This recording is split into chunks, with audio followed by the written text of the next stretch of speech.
Revenge films. I used to have one son, but I lost that son in a traffic accident. It happened when he was 18 years old. I was so overwhelmed with sadness that my husband and I were devastated at rock bottom, unable to get around to doing anything. However, there was an even deeper hell waiting for us. Until then, we were estranged from my husband's family, and we had barely interacted with them, but as soon as our son passed away, my mother-in-law started trying to be buddy-buddy with us. My father-in-law had passed away a long time ago, and shortly after we had just lost our son, she came over to our house and said, "You guys, of course you had some insurance on him, right? Don't you think that's rude? We just lost our son that we love more than anything in this world. And first of all, that is none of your business anyway." "Oh, why not? I'm struggling with money. I am your parent, so you need to help me." "Please, go home." It seems that my mother-in-law was after her son's life insurance money. But because my son was still a young student, of course we hadn't put that much money into his insurance. And after setting up his funeral and his grave, there wasn't much of it left at all. After that, when I explained that to my mother-in-law, perhaps she lost interest because we didn't hear from her for a while. But she must have heard from somewhere that every year my husband and I would be receiving $50,000 from the party that caused the accident. And she came back once again. "Hey, you guys are getting money after all. You're getting a lot, aren't you? You need to hand it over to me." "That money is our son's money. We are not even touching 1 cent of it." "Oh my, what a waste. In that case, you need to give it all to me. There's no way that you're not going to use something that big that you got." "None of that is your business, ma'am." "It is my business. I am the mother of my son, and I am the grandmother of my grandson, so I have the right to use that money. Now hurry up and hand it over." "We don't have any intention of using that money, now or even." "But that would be such a waste." "This is something that my husband and I decided together." That's what I said to her. But when she found out that we had the money, she didn't give up on it. And then the terrible harassment from my mother-in-law began. She would come to her house from about 5 o'clock in the morning, and every day she would bang on the door and ring the doorbell incessantly. "Hey, I told you that I'm struggling for money, and I told you to help me, didn't I? Come out, I know you're in there," she would yell. Of course, from the neighbors, "Hey, your mother-in-law is so noisy from early in the morning. We can't sleep at all. You need to do something about it." "I'm very sorry. We are getting complaints, so we told her to please stop, but—" "This is all because you guys won't just hand over the money, isn't it?" she would say, and she refused to stop. We called the police a number of times as well, and she would stop whenever that happened, but not long after she would come right back. The complaints from our neighbors were getting so difficult that I thought I was going to go crazy. On top of that, she started showing up at my office or my husband's workplace demanding money from us. But even then, my husband and I didn't want to give our son's money to a person like that. But then my mother-in-law started spreading horrendous rumors to the people around us, as well as to all of our relatives. And that rumor was that my husband and I were spending our son's insurance money to treat ourselves to luxury. Of course, we immediately corrected everyone that that was a lie. But all the neighbors started to look at us with cold eyes. And when my husband and I were walking near our house, "Oh, look, it's that couple that are apparently just trashing away their son's money."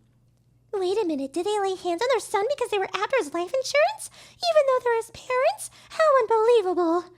We were being spoken about like this without any basis, and we were getting phone calls from our relatives regardless of day or night. "How shameless can you be that you would use your son's insurance money? You human trash! I bet you guys did that to your son, didn't you?" "This must be a joke that I have to be a family with people like you. Get out of this town." And we were harassed at all hours. I felt like my soul was being ripped apart, hearing people say that we did it to our own son, even though my husband and I said so many times that we wished that accident happened to one of us instead of him.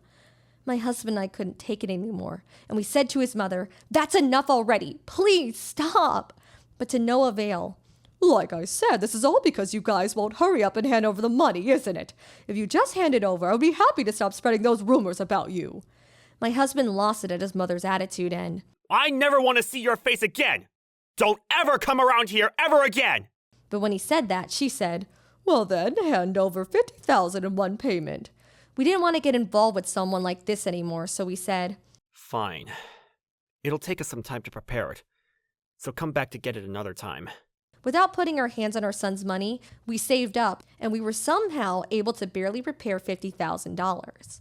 But then, to our disbelief, his mother came to collect the money on the anniversary of her son's death.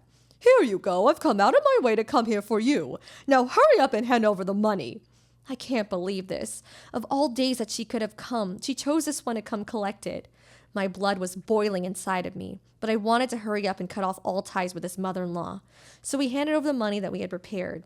Here, there you go. Now that you received it, hurry up and leave us. And don't ever come near our family ever again. I couldn't believe the words coming out of my mouth towards my own mother-in-law. Now that I've got the money from you, there's no need for you anymore, anyway. Today's the best day of the entire year, she said. At that moment, I snapped. What did you just say? I said that today's the best day of the entire year. What, do you have some complaint? Of course I do. Today's the anniversary of her son's death, and how dare you say that this is the best day of the year? How can you be so rude? That's none of my business. Your son just happened to have some bad luck. It's not my fault that he was in an accident anyway. At that moment, I was so angry that tears flooded my eyes. I had cried from sadness before, but this was the first time in my life that I had tears from anger. I wanted to get revenge on this woman. I felt that from the bottom of my heart, but even if I went to the police, I wouldn't be able to send her to prison. And there was no doubt that she'd probably come out soon anyway. When I thought that, I was so angry I couldn't handle it. It made me want to do something with my own two hands. And it wasn't just me. My husband had tried to say what he could do to his mother, but it seemed that those blood and tears meant nothing to her, and it ended with nothing more that we could do. It was true that we could have moved far away to a place that my mother-in-law couldn't have imagined and gotten away from her. But this was a town that we had been living in since our son was born, and in every corner of the town we had our memories with our son. That's why we didn't want to move away from our home. However, just a few days later, karma came raining down on that mother-in-law. Right after she had received the money from us, she must have been in a great mood. But soon after, she was caught in a traffic accident, and she was unconscious for a week. She regained her consciousness, but she was left with her lower body paralyzed and with a speech impediment. My mother-in-law lost her ability to speak and to walk herself. When my husband and I went to go see her, all she could say was, oh. After harassing us that much for money and saying such awful things about our son, my mother-in-law could no longer speak again in her life. Not only that, but she wasn't able to stand with her own legs, so she was left for the rest of her life in a wheelchair under nursing care.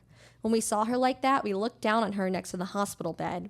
To the doctor in charge, we bowed down to him and asked him to look after her, but after that, we never went back to that hospital. After a long time being hospitalized, she was discharged, but it was decided that she would have to enter a center for people with disabilities on government support. We received a call from the hospital the day that she was going to be transferred to the center. My husband said, There's no way that we're going to go see a person like that. But in the end, I decided to go and see her.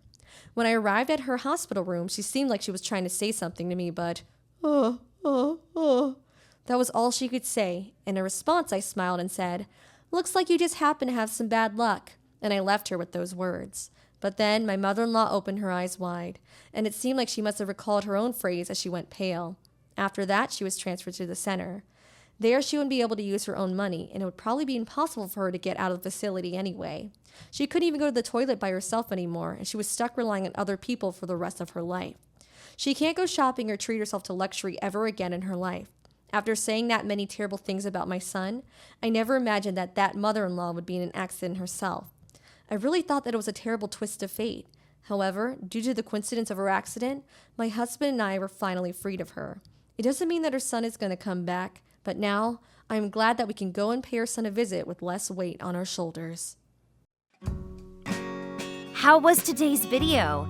If you enjoyed it, please subscribe, like, and leave a comment. Stay tuned for more.